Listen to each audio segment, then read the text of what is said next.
Sa transformation la plus étonnante vient d'Alsace.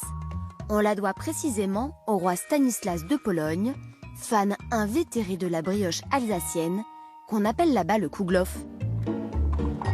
Chaque fois qu'il part en voyage, le souverain rencontre un insupportable problème. Son péché mignon rassit trop vite. Il demande à son pâtissier Nicolas Storer de trouver une solution.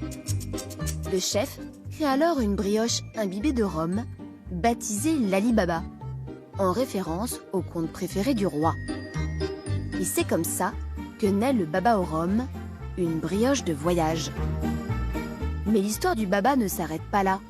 Il rejoint Paris grâce à Marie, la fille du roi Stanislas, mariée à Louis XV et aussi gourmande que son père. Par caprice, elle le fait venir à Versailles. Ainsi, en 1730, le pâtissier du roi de Pologne ouvre sa boutique rue Montorgueil, toujours présente aujourd'hui.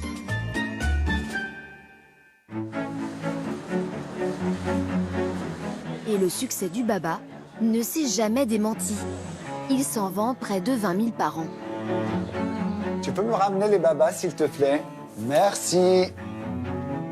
Sous les peintures murales du XVIIIe siècle, les vitrines chargées de baba au rhum offrent un saut dans le passé. D'ailleurs, tous ceux qui viennent ici n'ignorent rien de l'histoire de cette brioche transformée. J'ai entendu parler des babas au rhum et de l'historique du baba, suite à un Kouglof trop sec, je crois qu'on a imbibé de rhum. Voilà. Vous prenez chantilly, vous la prenez nature? Nature, parce que voilà, on l'aime comme ça en fait, voilà, pour apprécier vraiment la brioche et le biscuit tel qu'il est, quoi, je dirais. Dans les arrière-cuisines, Bastien, lui, ne reste pas béat face au baba. Tous les jours, depuis 5 ans, il en fabrique à tour de bras. Il connaît tout ce qui le différencie de la brioche classique. La particularité du baba, c'est justement c'est une brioche qu'on assouplit avec de l'eau pour avoir une pâte très très souple, justement pour pouvoir bien épouser la forme du moule, pour pouvoir avoir cette forme de bouchon qu'on recherche, qu'elle ait cette belle texture. Et également, l'eau va permettre d'avoir une brioche qui sera plus légère. Ça va vraiment être véritablement une petite éponge en fait. Bastien va lui donner sa forme emblématique de bouchon grâce à une technique héritée de l'inventeur du dessert lui-même. On va prendre la pâte entre le pouce et l'index. C'est le geste typique du baba. C'est un geste que j'ai appris ici, par contre, que je n'ai vu nulle part ailleurs.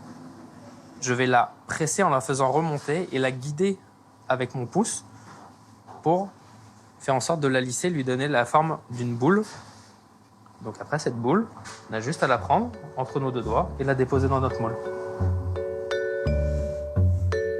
Contrairement à l'original, à peine façonné, le chef laisse gonfler la pâte une demi-heure et la cuit dans la foulée, avant de plonger le tout dans un bol d'eau, de sucre et de rhum. C'est une pâte qui se fait très rapidement, on ne lui laisse pas de repos. On la fait, on la pétrit, on la façonne, on la cuit dans la foulée. Ça nous permet d'avoir la pâte la plus fraîche possible.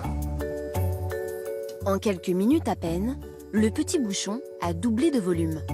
À la sortie du four, on a vraiment une petite brioche, donc avec une croûte légèrement croustillante et une mie qui restera moelleuse. Donc ça reste une brioche avant tout.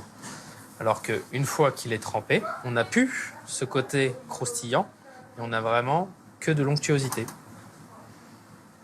La mie est gorgée de sirop, elle est toute humide. Nous ne pouvons plus appeler ça une brioche, maintenant c'est une pâtisserie. Le rhum a rendu la brioche baba. À consommer bien sûr. Avec modération, avant tout. Mais le parfum du rhum, enfin le rhum, c'est ce qui fait le goût du baba. L'un ne va pas sans l'autre. Le roi Stanislas n'est pas le seul à avoir marqué l'histoire de la brioche. Une célèbre reine française en est même devenue l'égérie.